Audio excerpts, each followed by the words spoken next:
What's going on YouTube? Trucking in Life here. One more time, guys. Guys and girls and girls and girls. Yeah. Anyway, guys, today's video is going to be about knowing the difference between a dead-end job versus an actual career in trucking. I think I did a video something similar to this. I was probably running around crazy style, so probably the message of the video probably got lost in a shuffle somewhere. But here's the difference, like especially for new guys, man. Actually, for people who driving, period. I don't think some people know the difference, man. They leave a good position to go somewhere else because of instant gratification. And I thought this video would be kind of helpful for somebody who just trying to like figure it out, who trying to know the difference. Well, real quick, it don't take long to figure this out. One way to know if it's a dead-end job is if it's like a 1099.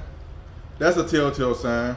Now, all dead-end jobs is not bad. Now, if you make the money you make it from a dead-end job or a 1099 job work for you, take the money and invest it, it could be good.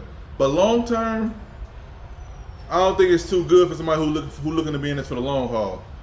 Cause that's just one way to kind of tell if it's a dead-end job, if it's like 1099. Another way to tell if it's a dead-end job is if no room to grow, like you can't get out the truck. Like you got some companies where you work for them, some drivers, that's all you ever gonna be as a driver. You may drive for 5-10 years, you might realize, you know what, man, I don't want to drive no more, but I want to stay in transportation.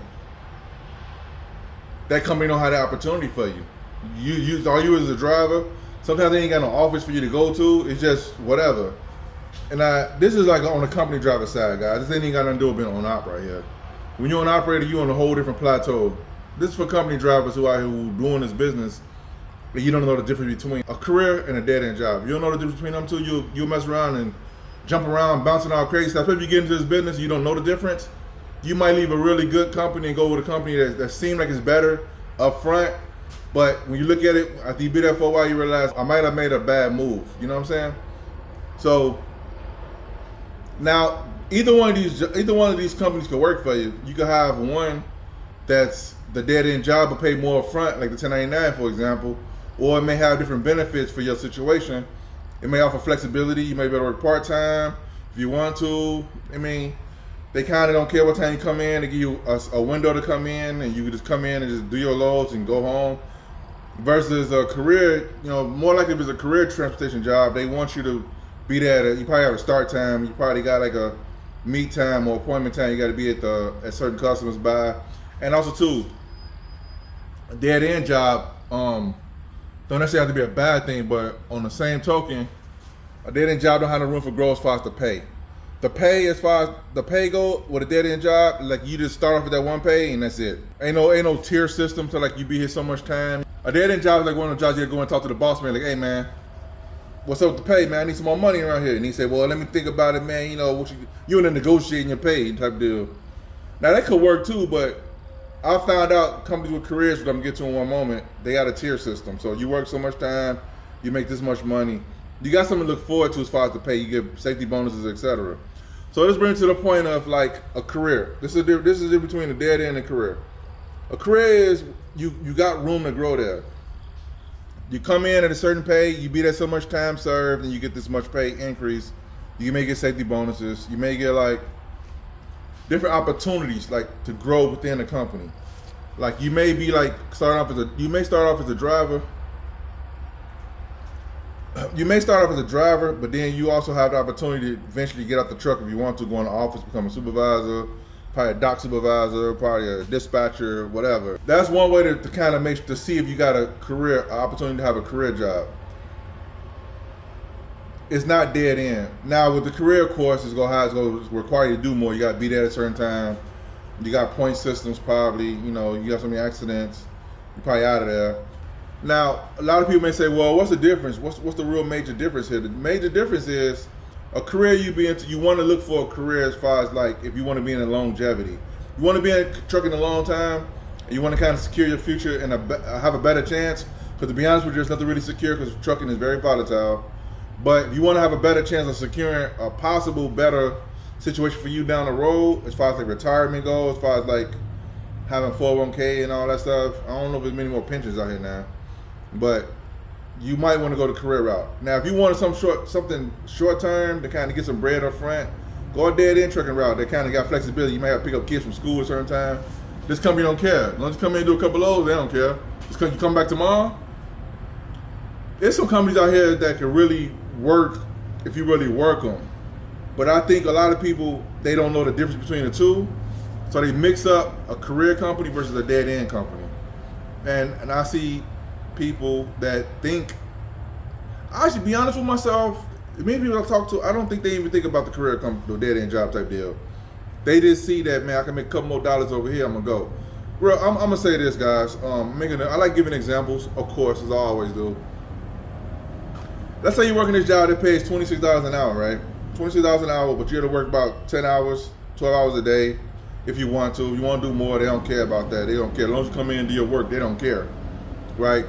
And it may be like right around the corner from your house, but again, they pay like $26 an hour, right? I'm just giving an example.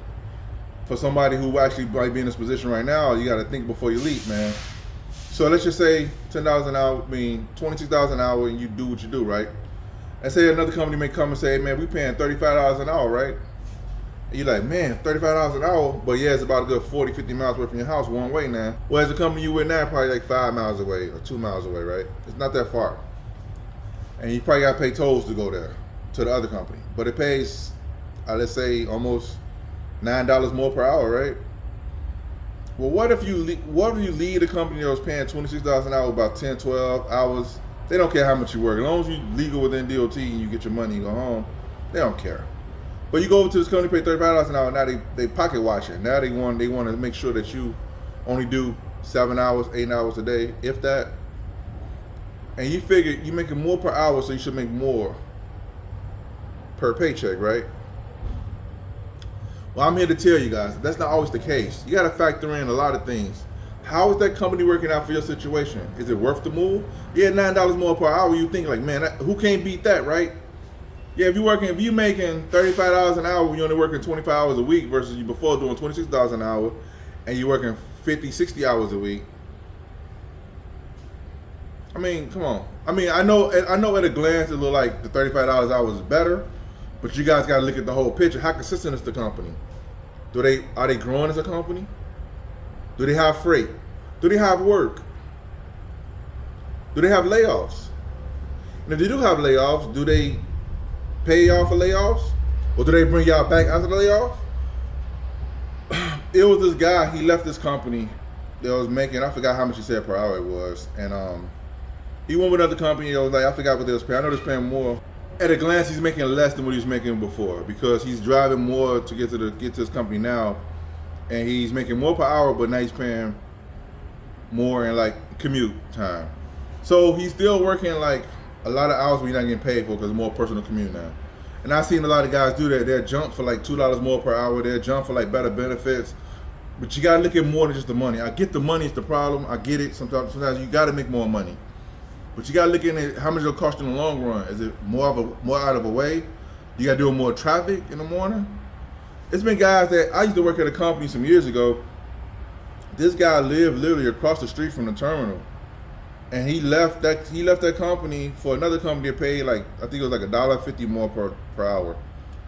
And I don't know. I think I seen that guy like some years later. I forgot. I don't know how with the guy, but I know he left. I know I saw him on a couple runs with the new company. Everybody ran the same area when you do that type of business. Everybody in the same area. You run into the guys again. And he was like, man, they don't have a lot of hours that they're giving them. And he thought it was a better move, but it wasn't. You know, the benefits wasn't as good as the company he left. You got to factor in a lot of stuff, man. So there's some difference between dead-end jobs, guys, and jobs that actually got promising careers, man. And again, you got to take this with a grain of salt because a lot of these jobs, even with careers, don't even care about their drivers like that. So you got to make sure you still setting up your own stuff. You got to make trucking work for you. I say in every video. So anyway, YouTube, that's how you, hopefully these videos a little clear about what's a dead-end trucking job versus a career-driven trucking job. And you got to make sure you know the difference so you don't jump around. You got to find out which one best fits your situation and you make it work the best way you could. Because neither one of them is bad or good per se. It just depends on how you're using it, where you at in your life. Anyway, YouTube. Hope this video is helpful. Give you a little understanding of what's going on here. I see you guys in the video. Peace.